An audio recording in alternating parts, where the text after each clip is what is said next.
Is the screen is visible? Yes, sir.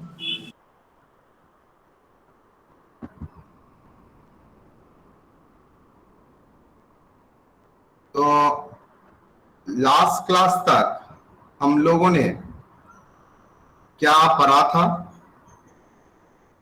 Audit का feature, objectives, basic principles governing audits, fraud, error.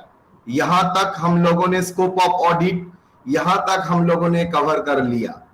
ये matter हम लोगों के मन में तय हो गया था, दैट इज ऑडिट का मतलब है forming an opinion based on the vouching and verification. Okay, आज हम बात करेंगे, आपने जो बार बार एसे 200 लिखते थे बा SA 240 responsibility auditor relating to fraud and error, ये एसे का मतलब क्या होता है, स्टैंडर्ड और ऑडिटिंग के कॉन्सेप्ट के बारे में हम लोग आज बात करेंगे।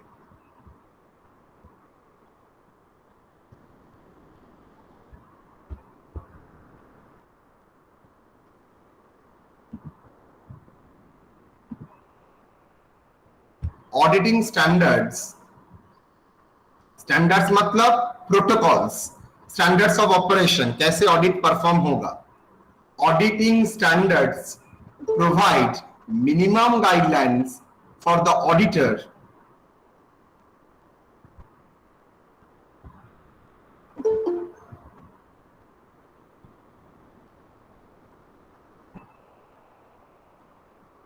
It provides a minimum guidelines. Minimum guidelines क्यों बोल रहा है, मतलब मिनिमम फ्रेमवर्क, इसके बाहर कुछ नहीं हो सकता ये नहीं बोला है, मतलब मिनिमम इतना करना ही पड़ेगा। So very important term is a minimum guidelines. Student लिख दिया गाइडलाइंस, लेकिन वहां पर सिर्फ गाइडलाइन मतलब इसके बाहर में नहीं जाओगे। मिनिमम गाइडलाइन का मतलब है इसके बाहर भी ऑडिटर जा सकता है। जो स्टैंडर्ड प्रोटोकॉल प्रोसीड्यूर्स बोल दिया है उसके बाहर भी ऑडिटर जा सकता है, मतलब जो स्टैंडर्ड में लिखा है उसके बाहर भी ऑडिटर जा सकता है। Auditing standard provides minimum guidelines for the auditor to determine the nature, timing and extent of audit procedure. वो कैसे ऑडिट काम करेगा, कितना काम करेगा और कितना हद तक काम करेगा of audit procedure to be performed, क्या परफॉर्म करना पड़ेगा to fulfil the audit objectives. Now क्या एक सिंगल ऑब्जेक्टिव्स है ना मल्टीपल ऑब्जेक्टिव्स।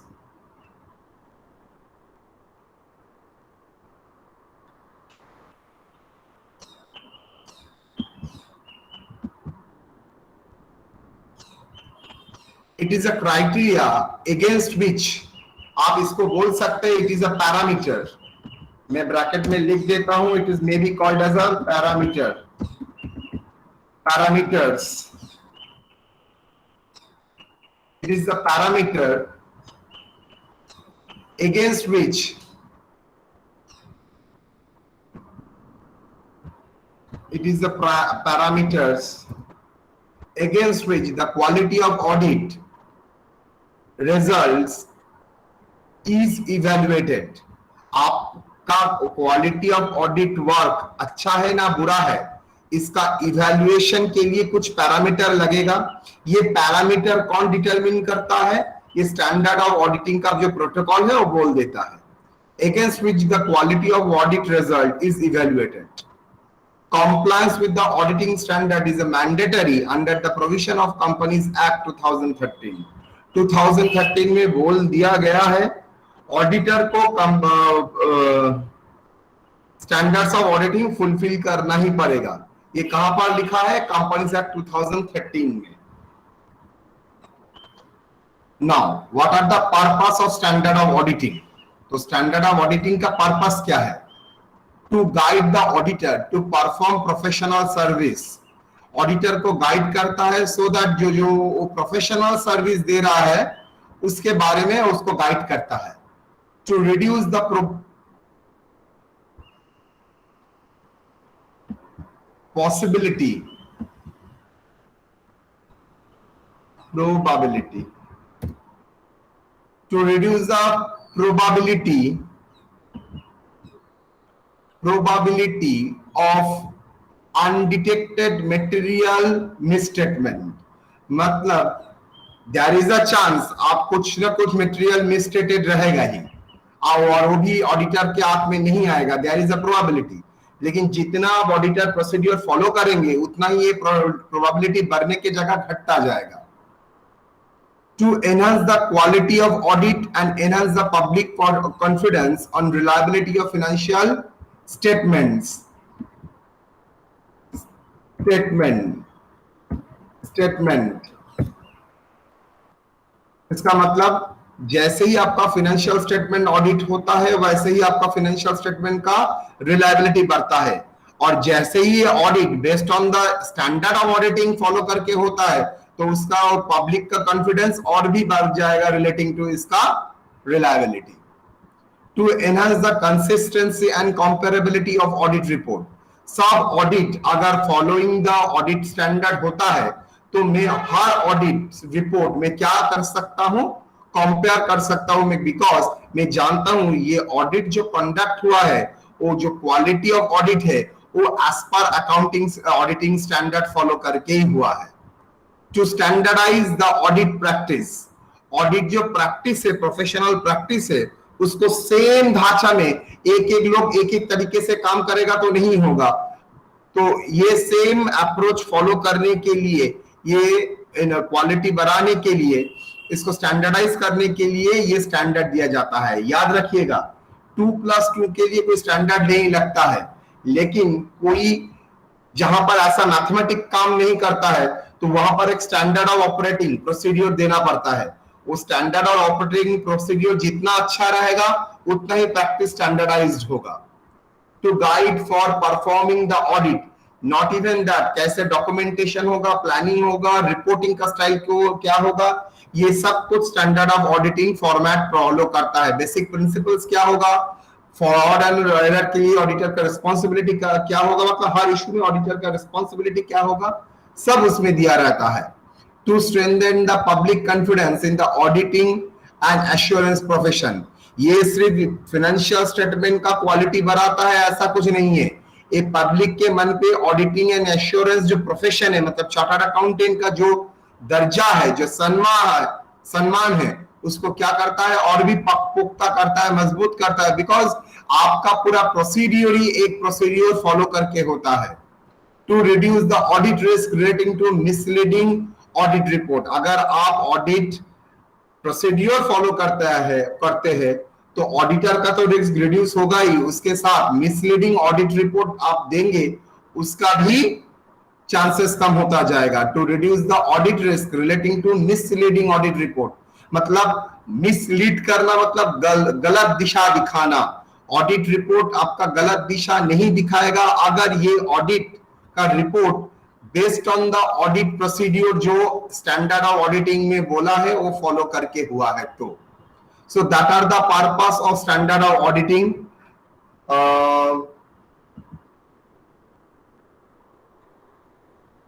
अगर स्टैंडर्ड ऑफ ऑडिटिंग फॉलो करते हो तो auditor can avoid that the professional negligence और प्रोफेशनल मिसकॉन्डक्ट, इसको भी ऑडिटर अवॉइड कर सकता है। So they are the called purpose of or standard of auditing. Now, categories of various standards of auditing. कितना प्रकार का स्टैंडर्ड्स है?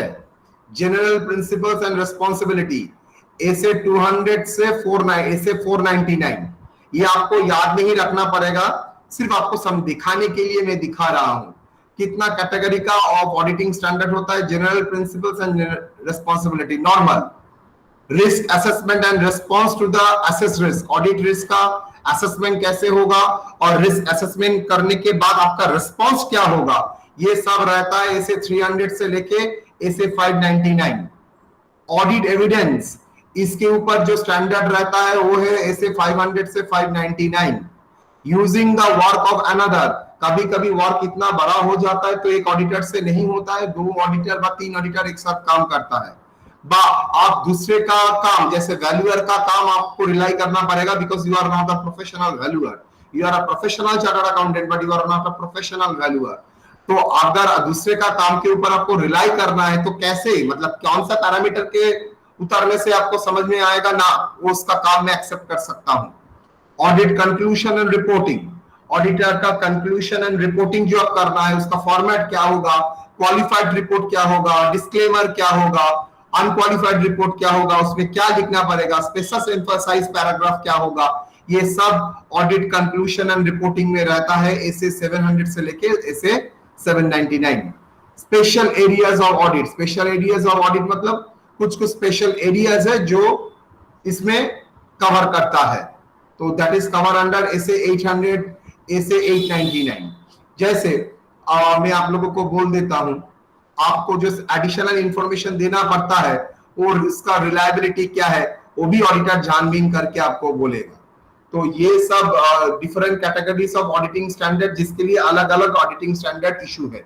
हम लोगों को हर कुछ तो पढ़ना नहीं है, तो डिफरेंट कैटेगरीज ऑफ स्टैंडर्ड्स का नाम पूछ सकता है, तो डिफरेंट कैटेगरीज में इसे 6 पॉइंट लिख देना।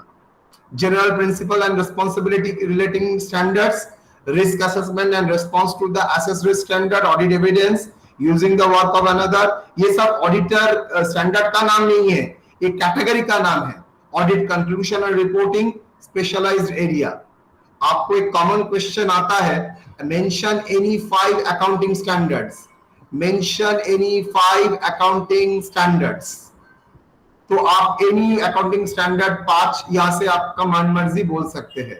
ए से 200 आपको पढ़ना ही पड़ेगा, overall objective of independent auditor and conduct of audit in accordance with the standard of audit. 210 agreeing the term of audit engagement. I hope संवाद सर ने जब कराया है ऐसे 210 का रेफरेंस दिया होगा। एंगेजमेंट एग्रीमेंट टर्म, जहां पर ऐसे 210 100% लगेगा, वो बोलना ही पड़ेगा सर को, जे ऐसे 210 agreeing the terms of audit engagement में ऑडिटर को क्या क्या करना पड़ता है। ऐसे 230 ऑडिट डॉक्यूमेंटेशन, वहां पर भी सर का काम है, जहां पर sir planning, performing, documentation, file के बारे में बोलेंगे, तब ऑडिट डॉक्यूमेंटेशन के ऊपर भी आपको चर्चा करना पड़ेगा। ऐसे 240 वो मेरे अंडर में आता है, responsibility of the auditor relating to the fraud in the audit of financial statement. SA 240, ऐसे 299 responsibility of joint auditor, ऐसे 501 audit evidence, ऐसे 600 using the work of another auditor, ऐसे 610 using the work of internal auditor। अच्छा, what is the difference between responsibility of joint auditor and work of the another auditor? Joint auditor मतलब एक काम दोनों को बटा गया है, that is joint auditor. Another auditor का मतलब है आप ब्रांच में, आप ऑडिटर एक ही है लेकिन बहुत सारा ब्रांच में आप जा नहीं सकते, उसमें ऑडिट कर रहा है कोई दूसरा, कोई उसका आप एक्सेप्ट कर रहे हैं, तो उसको बोलते हैं another auditor. They are not joint auditor. Joint auditor मतलब मेन ऑडिटर, स्टैट्यूटरी ऑडिटर को अगर 2 ऑडिटर में डिवाइड करके दिया गया है तो जॉइंट ऑडिटर का सवाल आता है। SA 700 forming an opinion and reporting on our financial statement. SA 700 में क्या है, forming an opinion and reporting on financial statement. आप पूरा ऑडिट करने के बाद कैसे ओपिनियन फॉर्म करेंगे and reporting on financial statement क्या होगा, तो वो हम लोगों को देखना पड़ेगा।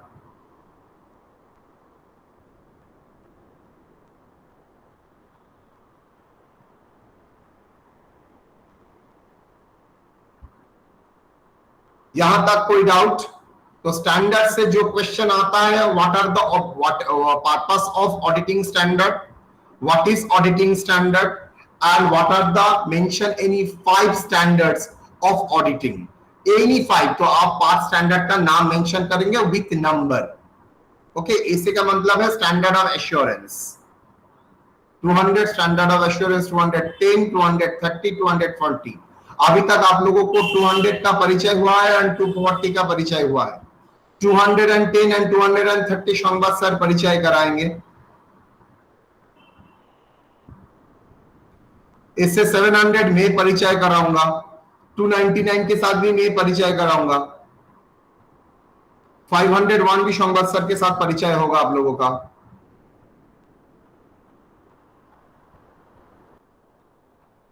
यहां तक कोई डाउट बेटा? यहां तक कोई डाउट?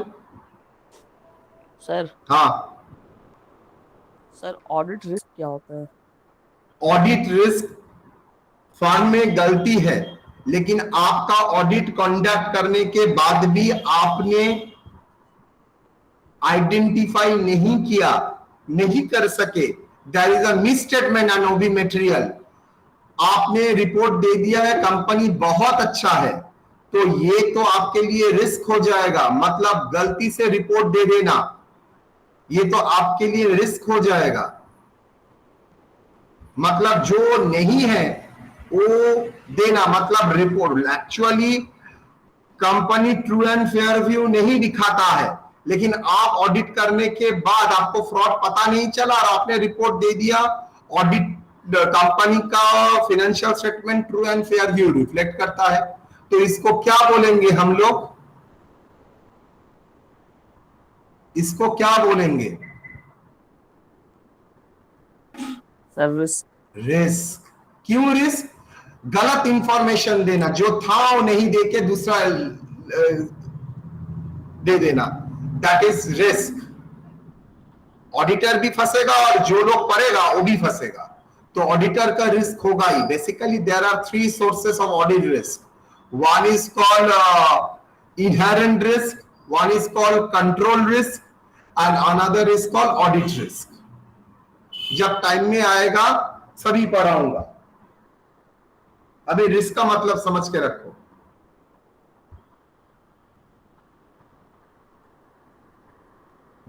तो क्लियर? कॉन्सेप्ट ऑफ ऑडिट से एक नंबर क्वेश्चन, 5 नंबर क्वेश्चन आएगा ही। कोई डाउट है यहां तक? No sir. No sir. चलो, कॉन्सेप्ट ऑफ इन्वेस्टिगेशन।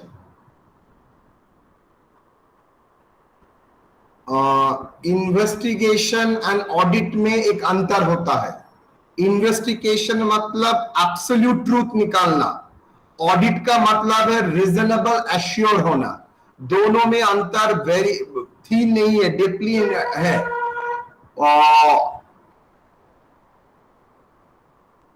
ऑडिट का मतलब होता है क्या? आप ओपिनियन देंगे रीजनेबल एश्योर होके, आप एब्सोल्यूट एश्योरेंस नहीं दे सकते। लेकिन इन्वेस्टिगेशन अगर करना है तो आपको कारण खोज के निकालना पड़ेगा एंड ट्रूथ को रिवील करेंगे। ओपिनियन में आप रिपोर्ट देते हैं ऑडिट में, और इन्वेस्टिगेशन करने के बाद आप रिपोर्ट भी, सर्टिफिकेट भी दे सकते हैं। An investigation of accounts is a systematic and in-depth examination of financial information to establish a fact on specific issues. In the following circumstances, investigation of accounts may be necessary. I repeat, investigation of the accounts is a systematic and in-depth examination of the financial information to establish a fact on specific issue. Vital word है ये, क्या? To establish a fact on a specific issue.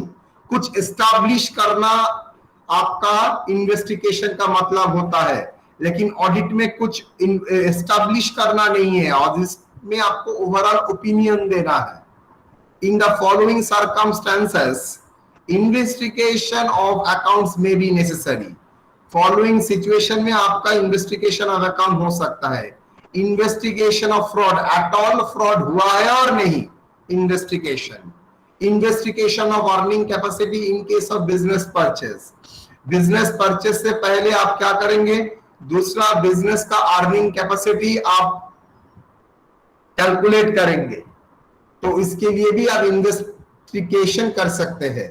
Investigation for assessing the sickness of company, इतना पैसा डालने के बाद भी company सिक क्यों हो रहा है, देख सकते हैं थ्रू इन्वेस्टिगेशन, जो ऑडिट में नहीं आएगा।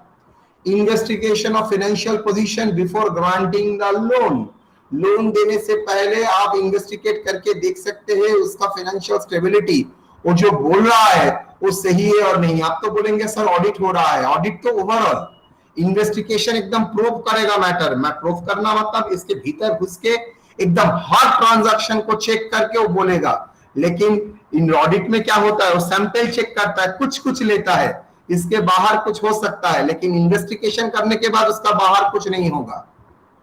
Distinguish between audit and investigation, at least 15 बार ये क्वेश्चन आया होगा।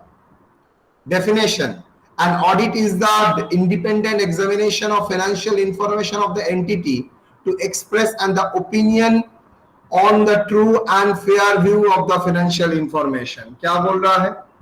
An audit is the independent examination of financial information of the entity to express an opinion on the true and fair view of the financial information. ये true and fair view reflect करता है, उसके बारे में auditor अपना opinion देता है। लेकिन इन्वेस्टिगेशन जो होता है वो देता है कोई फाइनेंशियल इंफॉर्मेशन का कोई फैक्ट प्रूफ करने के लिए, वो चाहे फाइनेंशियल पोजीशन हो, अर्निंग कैपेसिटी हो, रीजन फॉर सफरिंग लॉस हो। Legal requirement: audit is compulsory as per companies act 2013। Companies act में ऑडिट को कंपल्सरी किया गया है। The investigation is issue based, इसका मतलब है कंपल्सरी नहीं है, लेकिन कुछ कुछ इशू में जरूरत पड़े तो सेंट्रल गवर्नमेंट इन्वेस्टिगेशन का ऑर्डर दे सकता है और बैंक चाहे तो इन्वेस्टिगेशन का ऑर्डर दे सकता है, not compulsory. Period: the audit is a time bound, मतलब हो सकता है एनुअल, हो सकता है इंटरिम, मतलब 6 मंथ का, क्वार्टरली व एनुअल। लेकिन इन्वेस्टिगेशन का कोई टाइम बाउंड नहीं है, कोई टाइम हॉराइजन नहीं है, वो एनी पीरियड को कवर कर सकता है। इन्वेस्टिगेशन का मतलब ये नहीं होता है सिर्फ 1 साल का देखेगा, पिछले वाला 6-7 साल भी देख सकता है, लेकिन ऑडिट पिछले वाला 6-7 साल नहीं देखेगा। Eligibility: conducted by a chartered accountant, only CA can do, लेकिन इन्वेस्टिगेशन सीए नॉन सीए दोनों ही कर सकता है।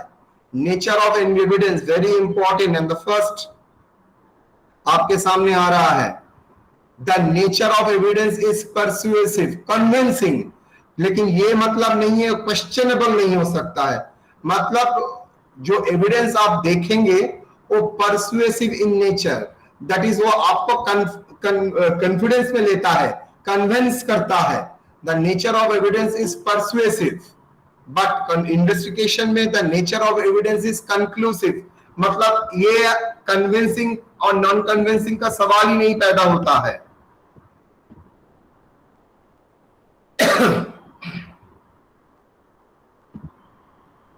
ये अनक्वेश्चनेबल है बिकॉज आप इन्वेस्टिगेट कर रहे हैं। मर्डर का एविडेंस कभी भी कन्विंसिंग नहीं हो सकता है, अगर कन्विंसिंग होगा भी कोर्ट उसको एक्सेप्ट नहीं करेगा। मर्डर का एविडेंस अनक्वेश्चनेबल होना चाहिए, मतलब जिसके ऊपर कोई क्वेश्चन रेज ही नहीं कर सकता। लेकिन अगर कोई वाउचर के ऊपर कोई क्या कर सकता है, क्वेश्चन रेज कर सकता है, ये गलत वाउचर है, तो the nature of evidence is persuasive not convincing. Okay, मैं मान के चल रहा हूं ना, बोलना नहीं चाहिए। मान लो किसी मिनिस्टर ने पैसा लिया है, अब जिस कंपनी से लिया है और वो अपना पॉलिटिकल पार्टी क्या किया, ऑडिट करके दिखा दिया, तो no matter, no fraud. Government को किसी मैटर में पब्लिक इंटरेस्ट में लगा ये मैटर पैसा फ्रॉड है, तो इसके लिए आपको क्या करना पड़ेगा, इन्वेस्टिगेशन करना पड़ेगा। तो जो टीम इन्वेस्टिगेट कर रहा है उसको डिटेल में जाके देखना पड़ेगा। 1 मिनट। हेलो, हाँ बोलछे।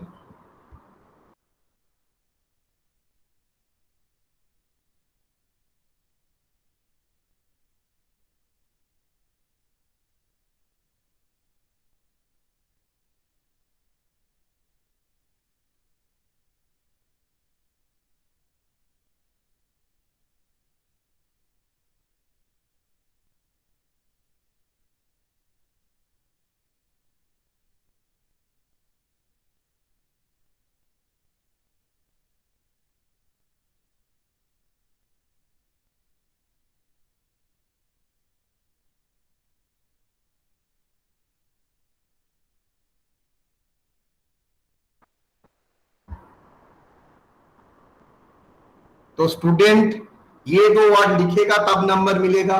Persuasive that is convincing, convincing ना लिखने के भी चलेगा। Conclusive, unquestionable. अच्छा, मैं एक सवाल कर सकता हूं आप लोगों से पर्सनल? Yes sir. यस अच्छा, सर। कुणाल है क्लास में? हाँ सर। हाँ, कुणाल, तुम एक लड़की को बोल रहे हो ना, लड़की तुमको बोल रहा है आई लव यू, तुम बोलोगे? सर ये तो हर कोई बोलता है। अच्छा, तुम्हारा पापा तुमको बोल रहा है आई लव यू, दोनों में अंतर क्या है बोलो तो?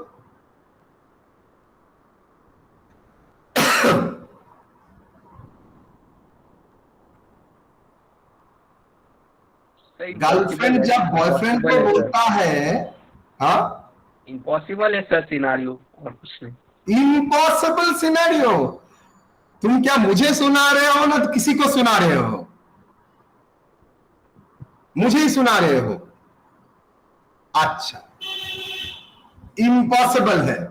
मान लीजिए बॉयफ्रेंड गर्लफ्रेंड जब आई लव यू बोलता है ना, सच्चे दिल से मान के चलते हैं तुम लोग जैसा नालायक नहीं है, अच्छा इंसान है, वो जब आई लव यू बोलते हैं वो क्या है, नेचर क्या है? Questionable, non questionable? Sir questionable हो सकता है सर। क्वेश्चनेबल हो सकता है। सर कन्विंसिंग लग रहा है तभी तो हमने भी हाँ किया, लेकिन मम्मी पापा जब बोल रहे हैं उसका नेचर क्या होगा? हाँ सर, वो क्वेश्चनेबल नहीं हो सकता सर। वो अनक्वेश्चनेबल है सर। टीचर स्टूडेंट को जो प्यार करता है, बस स्टूडेंट टीचर को जो प्यार ना, उल्टा, टीचर जो स्टूडेंट को प्यार करता है और स्टूडेंट जो टीचर को प्यार करता है, दोनों में अंतर क्या है?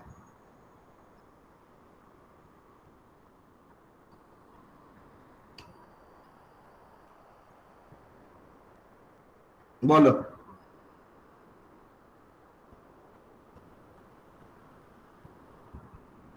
क्या हुआ?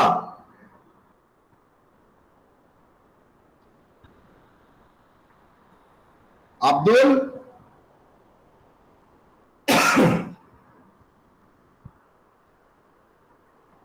Yes sir.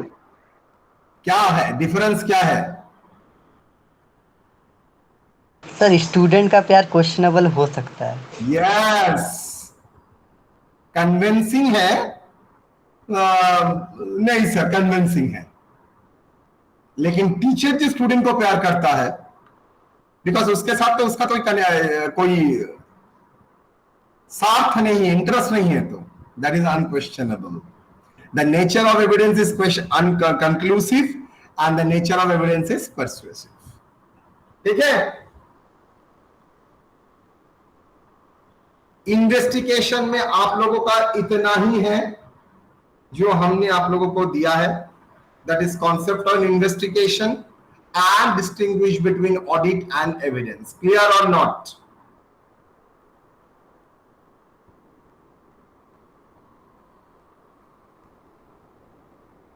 यस और no? Yes, sir.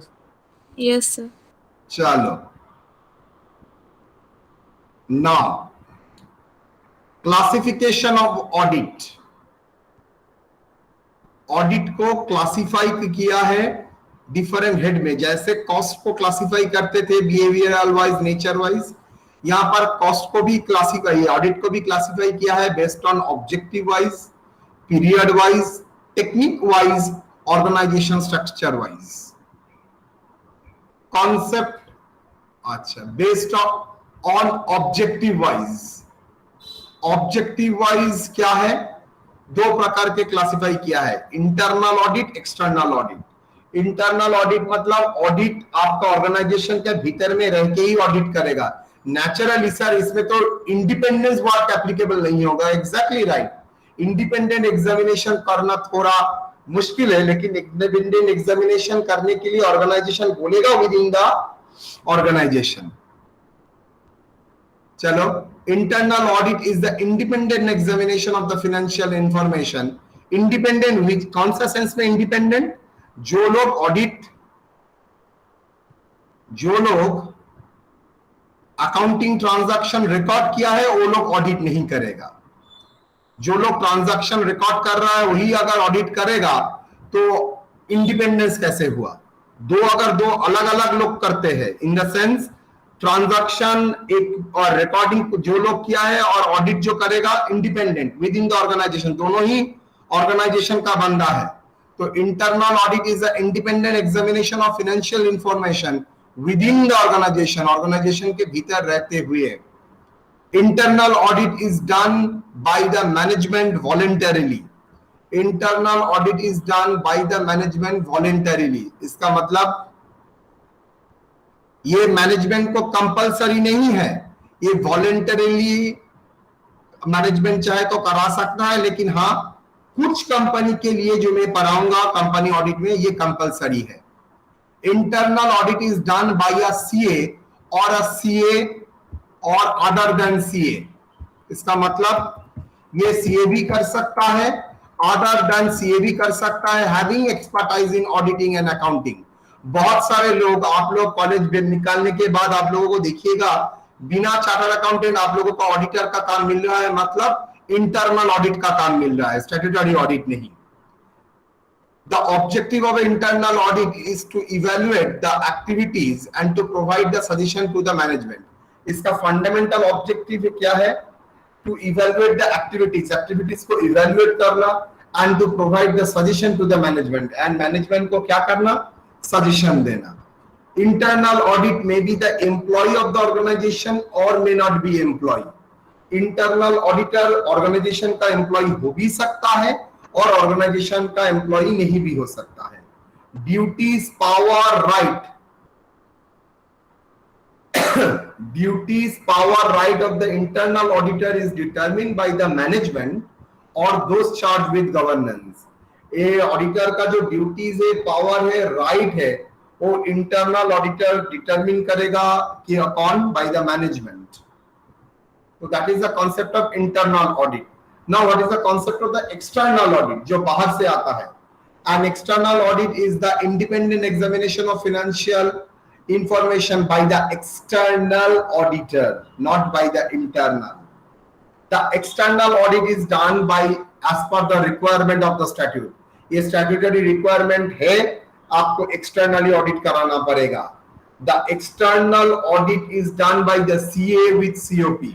External audit कौन करता है? Must be a chartered accountant. बिना चार्टर्ड अकाउंटेंट कोई एक्सटर्नल ऑडिट नहीं कर सकता है। विद सीओपी, सीओपी का मतलब मैंने सिखाया था सर्टिफिकेट ऑफ प्रैक्टिस। मैं कर सकता हूं? नो, मेरे पास सर्टिफिकेट ऑफ प्रैक्टिस नहीं है। मेरे पास मेंबरशिप है लेकिन सर्टिफिकेट ऑफ प्रैक्टिस नहीं है, बिकॉज मैं कॉलेज में नौकरी करता हूं। The objective of an external audit is to express the opinion of the financial statement. Objective क्या है of the external audit is to express the opinion of the financial statement. The objective of an external audit is to express the opinion of the financial statement. The external auditor must be an independent external person. उसको must be बाहर का इंसान होना पड़ेगा। Duties, power, rights of the external auditor is determined by the terms of engagement and applicable law. Engagement का terms मतलब जो संवाद सर ने आप लोगों को सिखाया था, टर्म्स ऑफ एंगेजमेंट। तो ये duties, power, right of external auditor कहां डिटरमिन होता है? उसका टर्म्स ऑफ एंगेजमेंट से। एंड एप्लीकेबल लॉ, जो लॉ एप्लीकेबल होता है। कॉन्सेप्ट ऑफ फाइनल ऑडिट और periodic audit. The audit is undertaken at the end of the accounting period. The audit work has been started after the closing of books of accounts and the preparation of financial statement. अच्छा, इसके पहले क्या बोल रहा हूँ? ठीक है। तो that is the concept of internal audit and external audit. बोलिए यहाँ तक कोई प्रॉब्लम? देख लो, internal audit and external audit. পিছনে কি লিখেছে রে দিদি? ওটা গোলের মধ্যে তো বড় বড় concept of internal audit and concept of external audit देख लीजिए। सर नीलिमा को बोल दीजिए माइक बंद करने के लिए। नीलिमा माइक बंद करो। वीडियो भी सर। ভিডিও? আচ্ছা, আমি তো দেখতে পাচ্ছি না।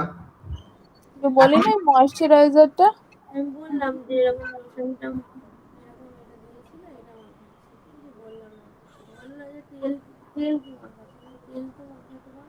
हाँ বিপদে পড়া গেল কি নিয়ে, এটাকে নিয়ে। এবার তেল দিয়ে দে, নাহলে পায়খানার জায়গাটা ব্যথা করছে হয়তো।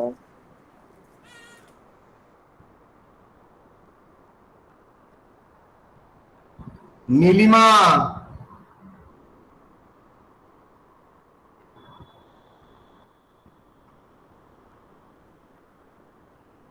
now periodicity wise audit, final audit मतलब पीरियोडिक ऑडिट, कंटिन्यूअस ऑडिट सारा साल होता ही रहेगा, आंतरिक बैंक में होता है ये। इंटरिम ऑडिट नॉर्मली ऑडिट होता है साल के अंत में, लेकिन आपको क्या करना है, डिविडेंड डिक्लेयर करना है, बा बैंक से लोन लेना है, बा आपको लिस्टेड कंपनी है, तो लिस्टेड कंपनी है सेबी में तो आप लोग जानते ही है, आपको क्या करना पड़ेगा, क्वार्टरली रिपोर्ट पब्लिश करना पड़ेगा, और क्वार्टरली फाइनेंशियल स्टेटमेंट के लिए आपको इंटरिम ऑडिट कराना पड़ेगा। तो बड़ा ऑर्गेनाइजेशन के लिए कंटिन्यूअस ऑडिट, नॉर्मल ऑर्गेनाइजेशन के लिए final audit end of the period, और interim audit in between two final audit, अगर भीतर में कुछ होता है तो इंटरिम ऑडिट। चलो जी, कॉन्सेप्ट ऑफ फाइनल ऑडिट और periodic audit. The audit is undertaken at the end of the accounting period. Audit कब अंडरटेकिंग होगा, at the end of the accounting period. Audit work has been started after the closing of books of accounts and preparation of financial statement. ये कब start होता है, जब books of accounts closed हो जाता है तब ये स्टार्ट होता है। मतलब अकाउंट्स पूरा बनाने के बाद ऑडिट आके उसका इवेलुएट करेगा, रिपोर्ट देगा। Audit will visit the client office after the end after the accounting period, after the accounting period. Accounting period खत्म होने के बाद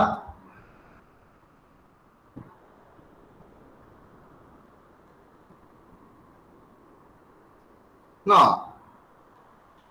after the end of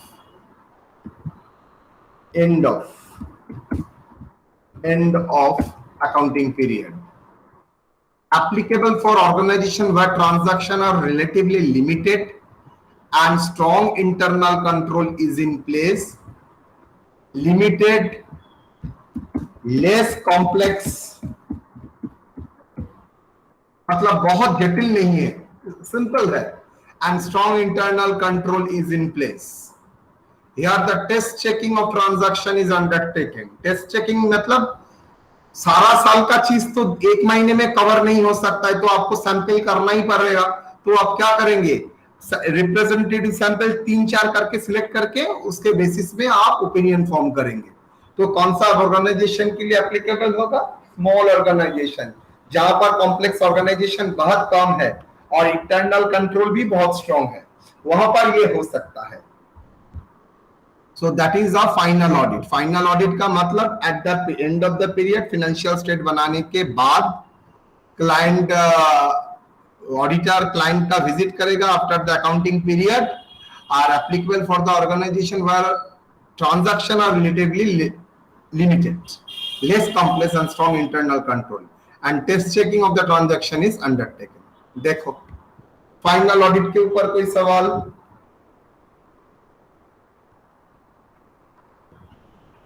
No, sir.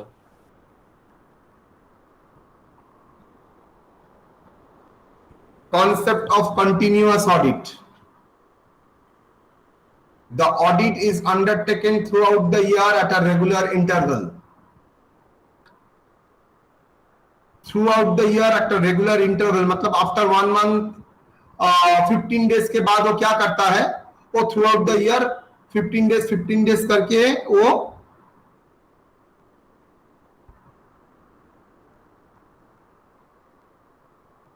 Audit सारा साल करता है। तो audit is undertaken throughout the year at a regular interval, applicable for organisation where the large number of transaction have been taken place and internal control is not effective. यह detailed checking of transaction is undertaken, because सारा साल आ रहे हो, transaction को पूरा view करने का मौका मिल रहा है ऑब्वियसली तो आप डिटेल्ड चेकिंग जा सकते हो rather than test checking. It is applicable for those organizations that have to publish interim financial statement. जो लोगों को interim financial statement प्रिपेयर करना पड़ता है, जैसे listed company need to publish quarterly financial statement, वो लोगों के लिए क्या है, ये ऑडिट कराना ही पड़ेगा. The audit can detect fraud and easily and provide suggestion to the management for the improvement. Since हर साल में हर मतलब रेगुलरली ऑडिटर कंपनी विजिट कर रहा है, तो कंपनी एक ऑडिटर के लिए फ्रॉड डिटेक्ट करना इजी हो जाता है. It is put a moral check to on the employee and client so that that reduces the chance of the fraud. ये क्या करता है, put a moral check on the employees of the client so that it reduces the chance of fraud. इसका मतलब ये इसके employ के ऊपर एक प्रेशर डाल के रखता है. रेगुलर चेक होगा तो एम्प्लॉय के ऊपर प्रेशर रहेगा ही. जैसे आप लोग जब कॉलेज में आते थे, जो बोलता था वो खाता में लिखते थे, बिकॉज जानते हैं नेक्स्ट दिन आके खाता चेक करेगा, नहीं मिलेगा तो आपका अटेंडेंस काट देगा, और अटेंडेंस नहीं होगा तो आप एग्जाम नहीं दे सकेंगे.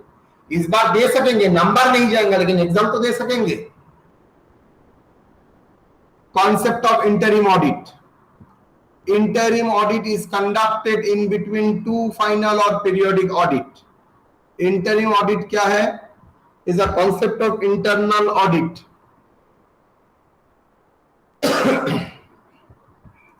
Interim audit is conducted in between two final or periodic audit. दो periodic audit के भीतर ये होता है. The audit is conducted for the part of the accounting period, 3 months, 6 months. This audit is conducted for specific purpose, like interim dividend payment by company loan ले रहा है, interim dividend by company और taking loan from bank, तो bank बोल ही सकता है आप audit कराने के बाद ही आप लोन ले सकते हैं. interim audit तब करना पड़ेगा. It put a moral check on the employee of the client, so reduce the chances of error, reduces the chances of fraud. तो फ्रॉड का चांस भी कम हो जाएगा, because regular auditor in between आएगा, पूरा ट्रांजैक्शन को ऑडिट करेगा, और फाइनल ऑडिट में क्या होता है पूरा साल के अंत में आके करेगा. ड्यूरिंग में जितना टेमिंग लेडिंग, याद है ना टेमिंग लेडिंग, इसका डेब्यू उसके सर, यस सर, वो सब कुछ कर सकता था. तो देखो final audit, continuous audit, interim audit, any problem? Final audit, continuous audit and interim audit. Sir audit करना कंपलसरी होता है? यस, ऑडिट करना बराबर ऑर्गेनाइजेशन के लिए, जैसे कंपनी के लिए कंपलसरी, कॉर्पोरेट सोसाइटी के लिए कंपलसरी, कॉलेज के लिए कंपलसरी. यहाँ पर ही याद रखना, खुद का पैसा नहीं, दूसरे का पैसों का इन्वॉल्वमेंट है, वहां पर ही ऑडिट जरूरी है. Other than tax audit, tax audit अलग होता है. फाइनेंशियल ऑडिट कंपलसरी होता है, याद रखना, जहां पर पब्लिक का पैसा इन्वेस्टमेंट है, cooperative, company. Sir sole proprietorship में जरूरी नहीं है. अगर सोल प्रोप्राइटरशिप का मालिक मानता है जो मुझे लगेगा मुझे सब कुछ समझ में नहीं है, अकाउंटेंट मुझे घपला दे रहा है, तो क्या होगा, इन दैट सिचुएशन ऑडिट करा सकता है, लेकिन उसके लिए कंपलसरी नहीं है. लेकिन कंपनी के लिए कंपलसरी है, वो अवॉइड नहीं कर सकता. डन? Yes sir. चलो जी.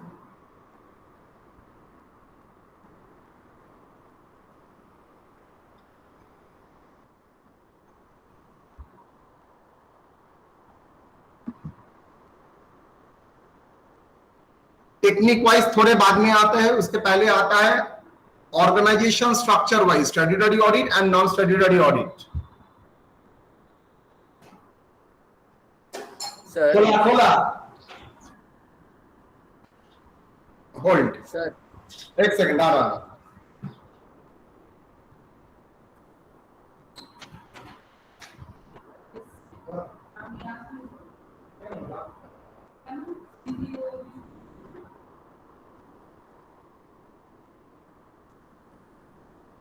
बेटा मेरा एक सेकंड, डॉक्टर आया है, मम्मी की तबीयत थोड़ा इधर है, 1-2 मिनट में आ रहा. सर ओके ठीक है सर, ठीक है।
सॉरी रे बाबा।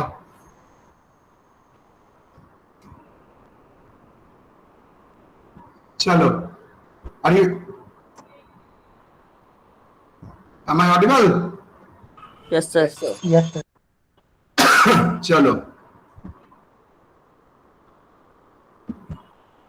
Statutory audit and non statutory audit. पहले अच्छा, स्टैट्यूटरी ऑडिट जो दीपक सवाल किया था कि कोई यहां पर है, किसके लिए कंपलसरी है, किसके लिए कंपलसरी नहीं है। जिसके लिए कंपलसरी है उसके लिए स्टैट्यूटरी ऑडिट, और जिसके लिए कंपलसरी नहीं है अपनी मर्जी में कराता है तो non statutory audit. The audit is conducted compulsorily as per the law, statute. Example, company audit, charitable trust जैसे college, limited liability partnership, cooperative society, cooperative society,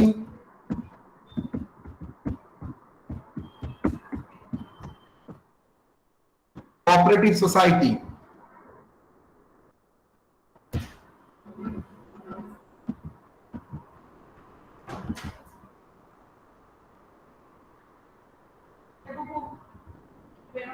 The audit is done compulsorily by a chartered accountant. ये बिना chartered accountant कोई नहीं कर सकता। Right and duties are governed by the applicable law. इसका मतलब right and duties जो है किसका, ऑडिटर का। Right and duties of auditor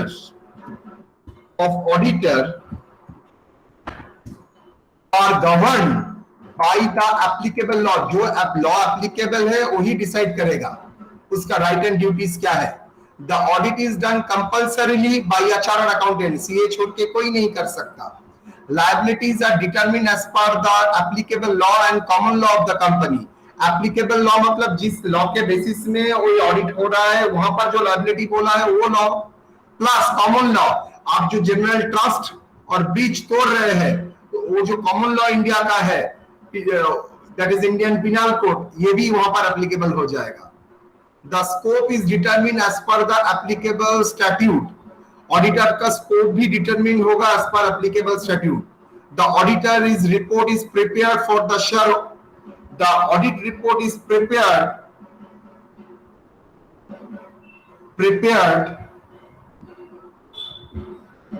as per reporting requirement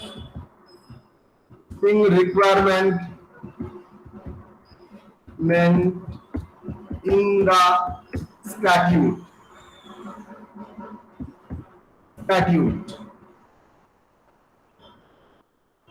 Requirement मतलब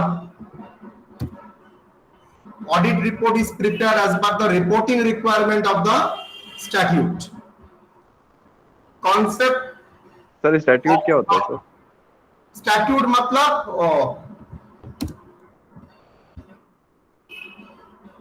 एप्लीकेबल लॉ। सपोज कंपनी के लिए company law, company act. Yes sir.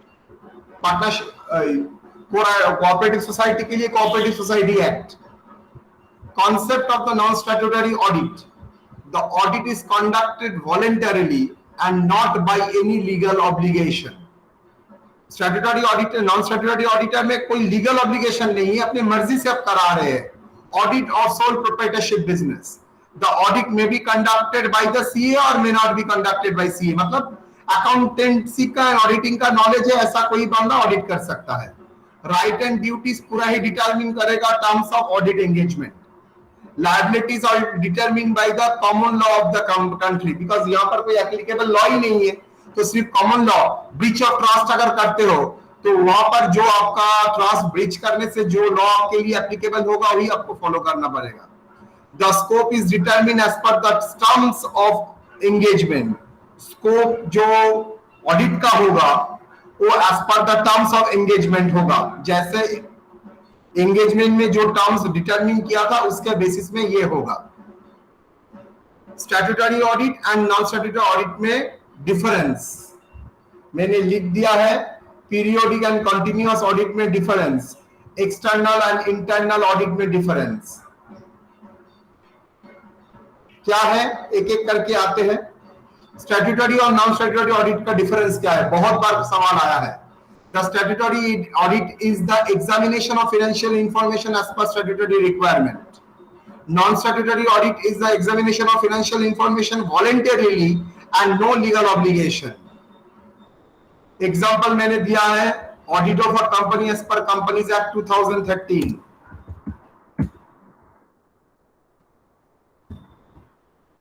Audit of a sole proprietorship business, appointment and qualification as per prescribed in the relevant statute। लेकिन अगर non statutory है तो appointing authority जो decide करेगा वही। Right and duties, right duties भी relevant statute मतलब law में जो दिया है वही फॉलो करेगा। Right and duties of the non statutory auditor are fixed as per the terms of engagement and appointment. Reporting format, the audit report is prepared as per the prescribed format in the statute। और वहां पर कोई reporting format जो agree हुआ है client के साथ उसी फॉर्मेट में आपको रिपोर्ट देना पड़ेगा। Now periodic audit and continuous audit. Periodic audit, timing of audit. The periodic audit of financial information is conducted by the auditor at the end of the period after preparation of financial statement, or continuous audit of financial information is conducted by the auditor throughout the year at a regular interval. Method of obtaining evidence. The period of audit is conducted based on test checking of the transaction. The continuous audit based on the detailed checking of transaction. Audit risk. Audit risk is high. Audit risk is low. Audit risk is high. Why audit risk is high? Periodic audit में sir साल के अंत में एक बार audit कर रहा हूं, test checking के बेसिस में कर रहा हूं, तो हो सकता है बहुत सारा मिसस्टेटमेंट जो कि मटेरियल है वो अनडिटेक्टेड रहा और मैंने क्लीन रिपोर्ट दे दिया है, तो ऑडिट रिस्क हो सकता है। लेकिन अगर कंटिन्यूअस ऑडिट करूंगा तो मैं फ्रॉड पकड़ सकूंगा, तो audit risk is low. Time of report, more time is required to issue audit report. Naturally सारा साल का काम अगर 3 दिन लास्ट 3 महीनों में करोगे तो टाइम ज्यादा लगेगा, लेकिन अगर सारा साल ऑडिट होता है तो रिपोर्ट प्रिपेयर करने में ज्यादा टाइम नहीं लगेगा। Detection of fraud and error, साल के अंत में जाके क्या फ्रॉड पकड़ोगे, लेकिन सारा साल आते तो फ्रॉड पकड़ना इजी रहता। Applicability, small organisation where internal control is strong internal control system मौजूद है, वहां पर एप्लीकेबल है। और applicable for the large organisation where publication of quarterly financial statement is necessary. Example listed company के लिए। External audit, internal audit. An external audit is an independent examination of financial information by external auditor. Internal audit, an audit is an independent examination of financial and non-financial information by the internal auditor. Compulsion, external audit is done compulsorily as per statute. Internal audit is not done voluntarily as per discretion of management, but company के लिए कुछ company के लिए compulsory है। Qualification, external audit can be conducted only by chartered accountant, एक CA होना necessary नहीं है। Nature, external audit can be a independent external person, whereas internal audit is a independent but the employee of the organization.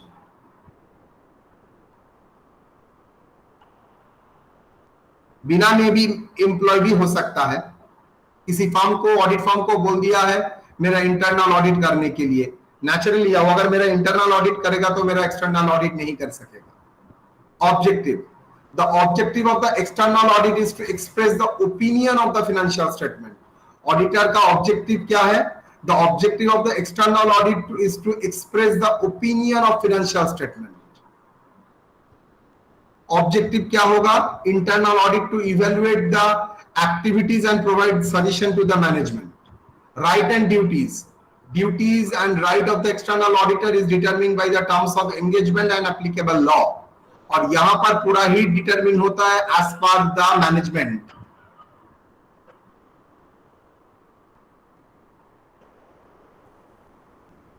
Periodic and interim audit, ये आप लोग देख लीजिएगा।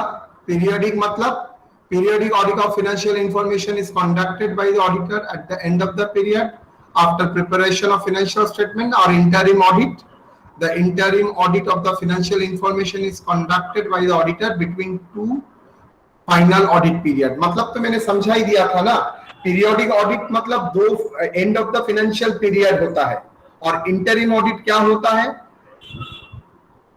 And of the financial year नहीं। Interim financial audit depend करता है between the period, between two final audit के भीतर होता है।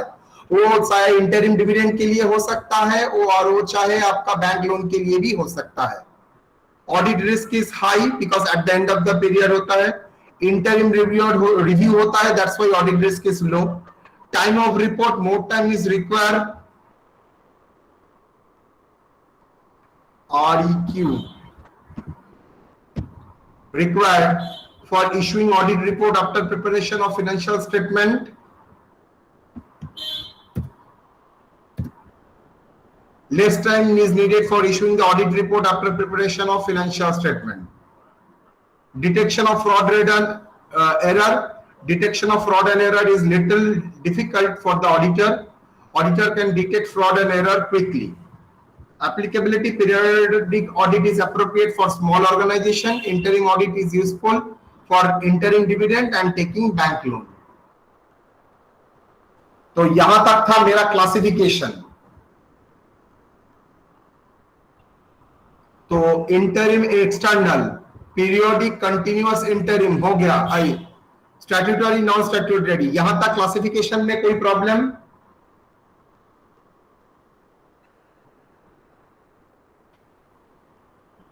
एनी जगह समझने में? Internal, external, periodic, continuous, interim, statutory, non statutory, कोई प्रॉब्लम यहां तक?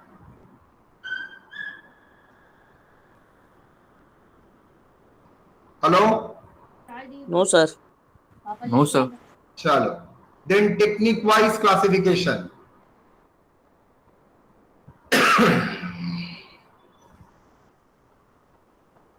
Balance sheet audit.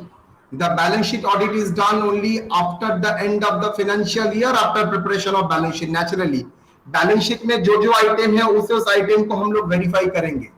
The audit start from the verification of asset and liabilities as shown in the balance sheet and move towards the income statement and the books। मतलब पहले asset liability को check करेंगे, उसका related जो income expense item है उसको check करेंगे, उसके बाद प्रॉफिट को चेक करेंगे। तो प्रॉफिट चेक करने के लिए हम लोगों को इनकम स्टेटमेंट चेक करना पड़ेगा।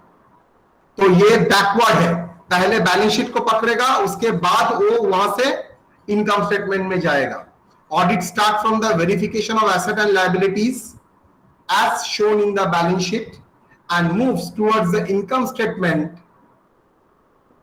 and books of accounts.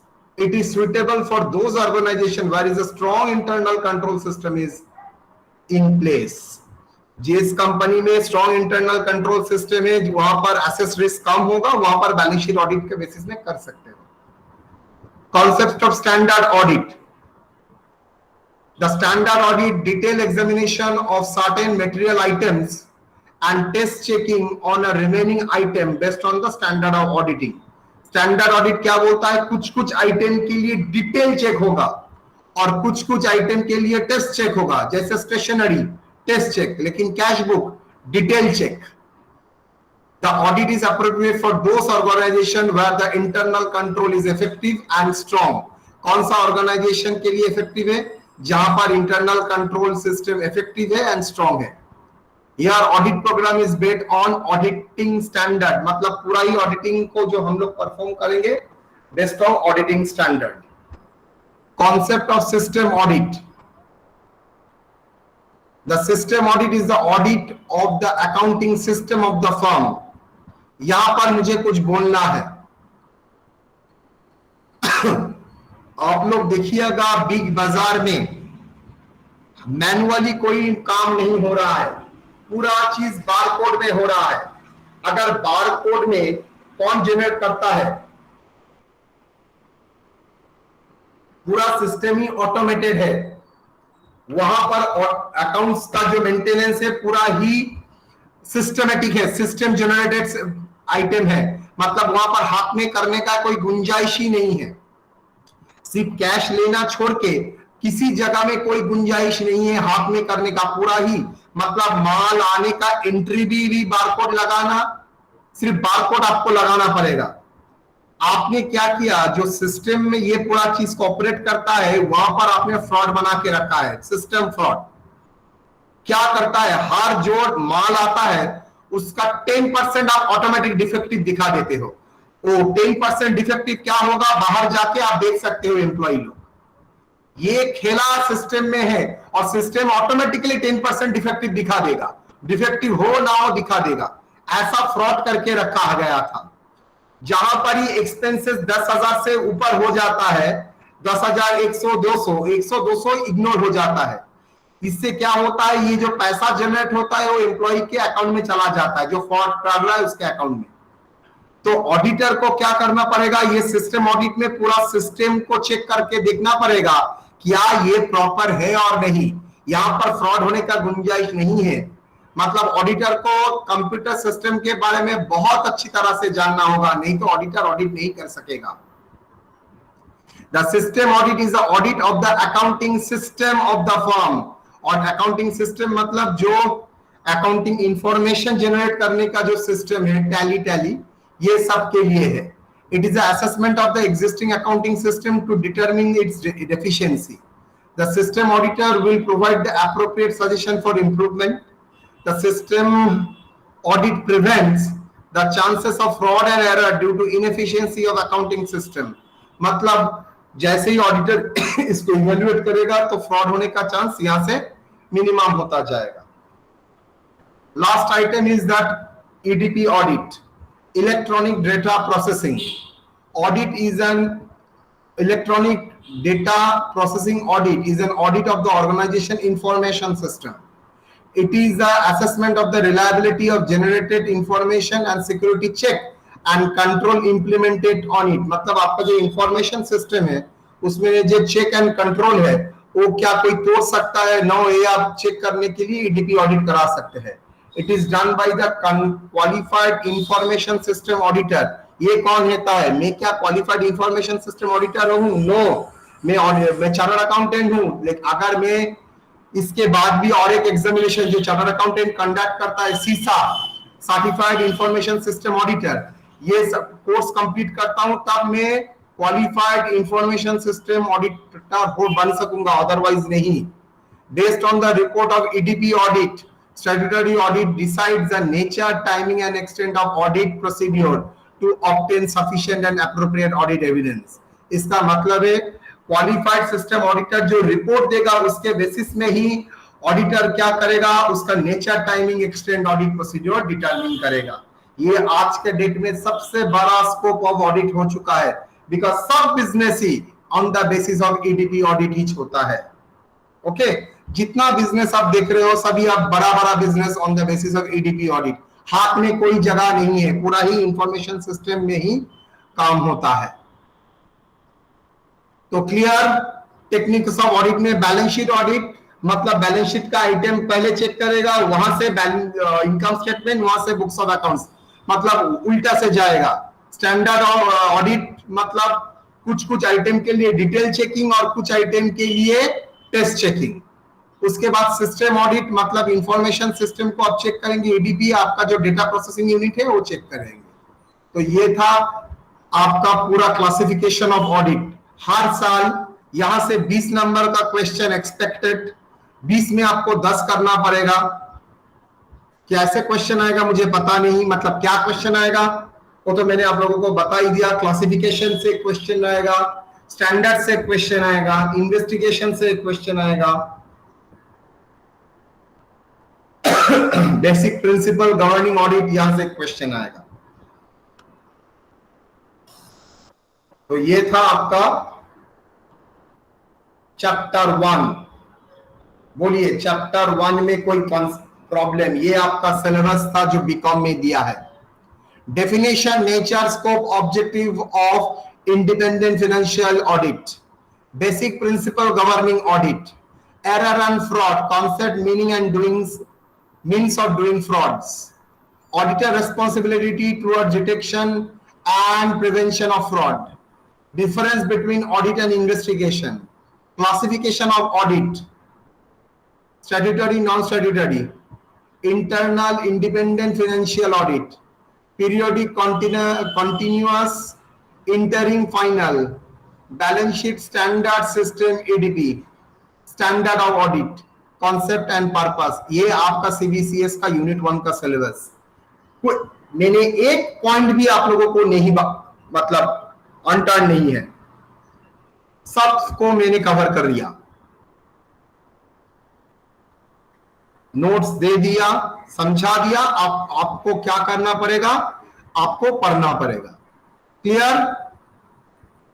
Sir बोलो। एक बार स्कोप दिखाएंगे सर? हाँ, स्कोप क्या दिखाऊंगा? Scope sir. Scope, yes. Nature, scope, scope कहां गया? Meaning, nature, objective of independence, secondary, scope. हाँ बोलो।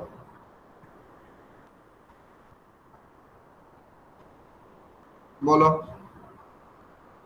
सर स्कोप में मतलब होता क्या सर? वो स्कोप मतलब उसका एरिया ऑफ फंक्शन क्या होगा, उसका एरिया ऑफ फंक्शन क्या होगा। अच्छा मैं बोलो तो तुम्हारा गर्लफ्रेंड के साथ क्या उल्टा पुल्टा काम किया उसके भीतर में घुस सकता हूं? तुम रात में मम्मी पापा के साथ क्या झमेला किया उसके भीतर में घुस सकता हूं? No sir. No, why? Because it is not within my scope. लेकिन तुम्हारा पढ़ाई में इधर उधर हो रहा है उसके बारे में मैं बात कर सकता हूं, because it is with in my scope. मैं मेरे पढ़ाई के बारे में सुन सकता हूं, since I am not the head, मैं दूसरे के पढ़ाई के बारे में बात नहीं कर सकूंगा। It is not my the scope. लेकिन यही में आज से 4-5 महीने 6 महीने पहले मैं सबका खबर रखता था। That is my scope of functioning.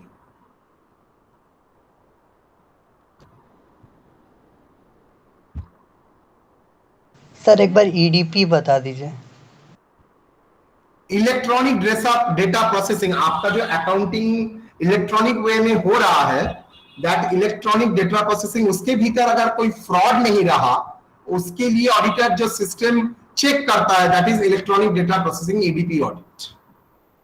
मतलब आपका जो अकाउंटिंग इंफॉर्मेशन डेटा जनरेट कर रहा है, जैसे डिप्रिसिएशन का कैलकुलेशन, बैंक में इंटरेस्ट का कैलकुलेशन, ये क्या प्रॉपरली कैलकुलेट कर रहा है और नहीं, ना जो फ्रैक्शन का पैसा होता है इग्नोर कर देता है। मैंने बताया था आप लोगों को, सिस्टम में ऐसा घपला करके रखा था, जैसे ही इंटरेस्ट का कैलकुलेशन बैंक में इंटरेस्ट का पैसा आएगा वो कभी भी कस्टमर के अकाउंट में नहीं जाएगा।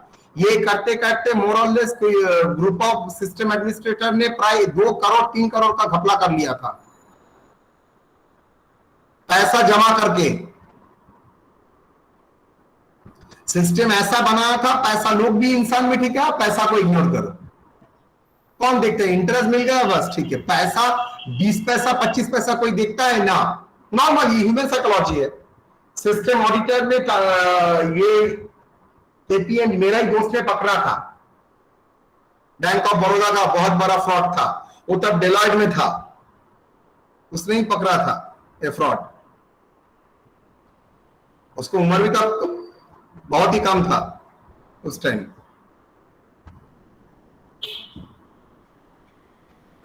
सर से फ्रैक्शन को अपना रख लेता था।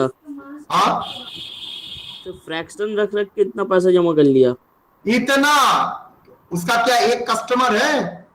और एक कस्टमर का एक अकाउंट है? मल्टीपल अकाउंट्स है, करोड़ों करोड़ वो कस्टमर्स है।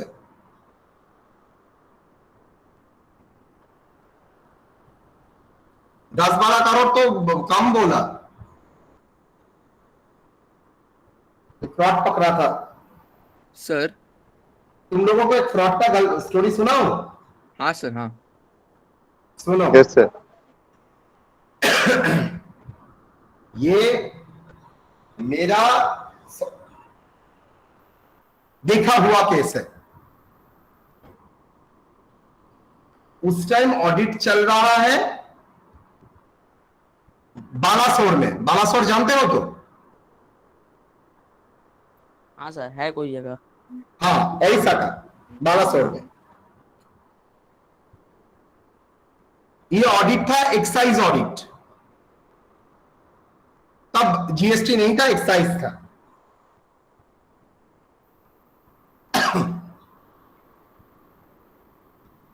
खबर था डिपार्टमेंट के पास, जे कंपनी जो इंस्टॉल कैपेसिटी दिखा रहा है 4000, वो ये बनाता था pipe 4000 quintal, like that 40,000 quintal, वो नहीं है, उससे ज्यादा है। लेकिन जैसे ही जाता है वैसे ही देखा जा रहा है ऑडिट करने के टाइम जे ना 40,000 ही नियर अबाउट बनाता है, उससे ज्यादा नहीं। मेरा जो बॉस था उसको शक तो हो रहा था, लेकिन वो आइडेंटिफाई नहीं कर रहा था। उसके लिए आइडेंटिफिकेशन पॉसिबल नहीं हो रहा था। वो बार बार मशीन चेक कर रहा था। ठीक है, वो बोले मशीन कैसे चलता है? बोला कोल में चलता है। और इस भागलपुर से ना कहां से कोल लाता था, वहां से चलता था। और ना इलेक्ट्रिसिटी कंजम्पशन से चलता था, सॉरी। तो इलेक्ट्रिसिटी कंजम्पशन से जो चलता था, तो इलेक्ट्रिसिटी का बिल देखा। इलेक्ट्रिसिटी का तो बिल होगा, इलेक्ट्रिसिटी का बिल देखा। इलेक्ट्रिसिटी का बिल देख के लग रहा है ना, ठीक ही बोला है, जितना पावर कंजम्पशन होना चाहिए उतना ही पावर कंजम्पशन है, किसी भी हाल में पकड़ में नहीं आ रहा है। तो मेरा जो ऑडिटर का बॉस था, प्रिंसिपल, उसको लगा ना ठीक ही बोला है, इसमें गलती कुछ नहीं है। और जब आ रहा था बाई रोड, मतलब रास्ते पूरा फाका सुनसान एकदम, 2 3 4 5 इंडस्ट्रीज है और जाने का रास्ता बहुत बढ़िया कुछ नहीं है, मतलब हाईवे का रास्ता है बालासोर का उस साइड में। सुन रहे हो सर? Yes sir. सर जब रिटर्न वापस कर आ रहे थे हम लोगों के साथ, तो उसने रिपोर्ट दे दिया है। उसका रिपोर्ट अभी मंदरन, अब वो घर जाके होटल में जाके रिपोर्ट प्रिपेयर करेगा सर।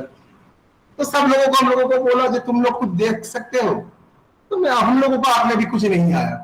मशीन चल रहा है, इलेक्ट्रिसिटी है, तो तुम्हारा क्या ट्रांसफॉर्मर है, वहां से पावर आ रहा है, मशीन चल रहा है। 40,000 लोगों से भी पूछा, तो सर वापस आ रहा है।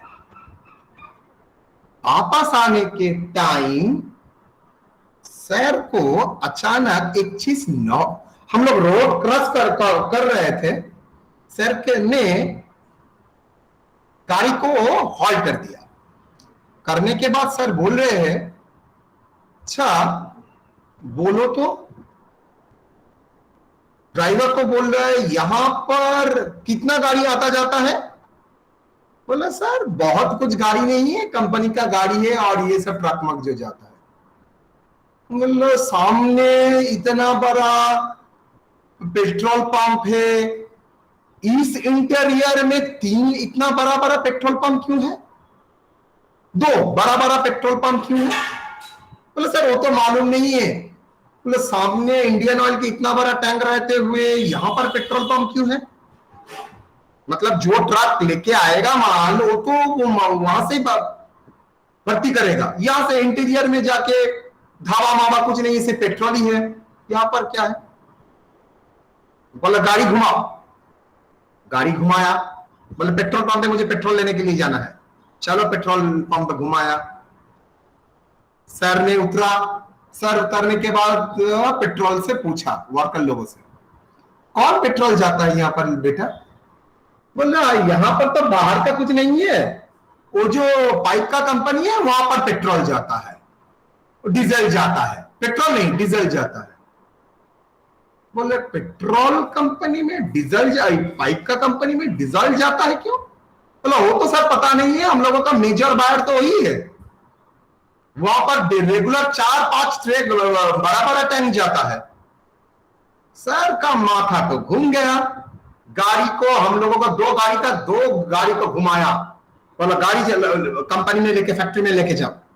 फैक्ट्री में गया, सर फैक्ट्री का दरवान देख के बोला सर आप लोग आ गए फिर से, कुछ छूट के गया है? बोला नहीं मुझे फिर से चेक करना है। बोला चलो, बॉस जब जो फैक्ट्री का मैनेजर का आगे बोला सर क्या हुआ? बोले मुझे फिर से चेक किया। बोले सर आपने तो चेक किया है। बोले नहीं मुझे फिर से चेक करना है। चलो चेक करो। फिर से चेक करने के लिए गया, जाके बोला मुझे कंपनी का इंजन का मैनुअल दीजिए। मैनुअल दिया, मैनुअल में दिखाया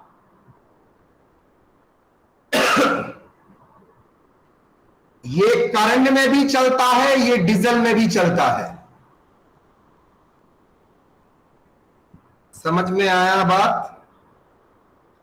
yes sir. Yes sir. Underground में टैंकर था, वो 4000 नहीं 4 लाख पाइप का प्रोडक्शन करता था और एक्साइज में 40,000 दिखाता था।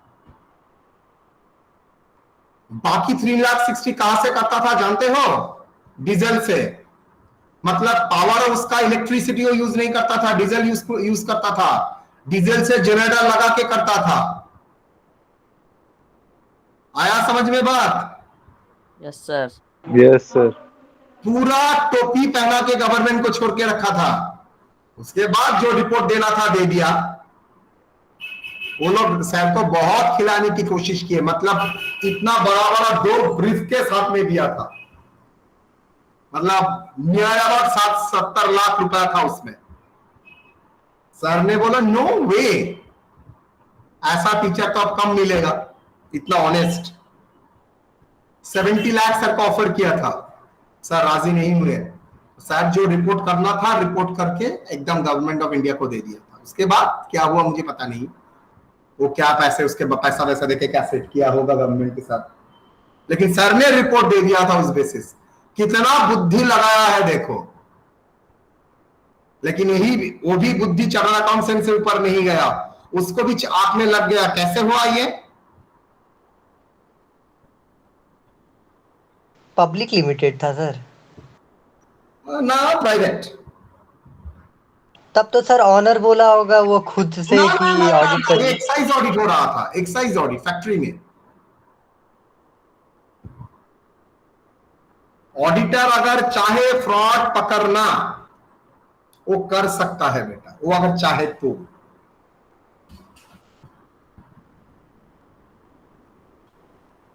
सर बहुत थ्रिलिंग काम है सर।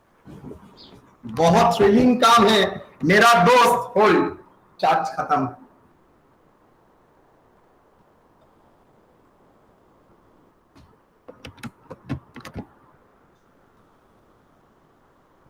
मैंने जो दोस्त का नाम बोला ना, मेरा बेस्ट फ्रेंड, वो ऐसा थ्रिलिंग काम के लिए मतलब बहुत पसंद करता था। और मेरा जिंदगी में कभी भी ये पसंद नहीं था। मैं ऑलवेज पढ़ाना ही पसंद करता था, मैं नॉलेज शेयर करूंगा। और वो उसका एप्लीकेशन बुद्धि लगा के वो सब करने के लिए बहुत मन में व्याकुल हो जाता था। थ्रिलिंग है, अगर पकड़ सकोगे तो एकदम। उसके बाद आपका दर्जा भी गवर्नमेंट ऑफिस में बनेगा। ठीक है, तो चलो मेरा फर्स्ट चैप्टर खत्म हुआ।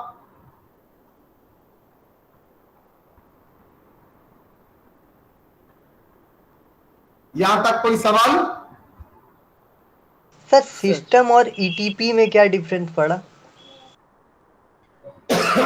सिस्टम का मतलब है accounting information as a whole, और ईटीपी मतलब इलेक्ट्रॉनिक डेटा प्रोसेसिंग।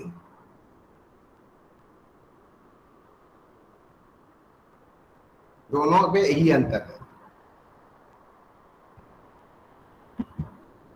ठीक है सर। हाँ सर जो सीए काम करेगा सर किसी भी कंपनी में, एट द एंड सर उसको कंपनी से ही सैलरी मिल रहा है। अगर वो कंपनी का अगेंस्ट कुछ करेगा सर तो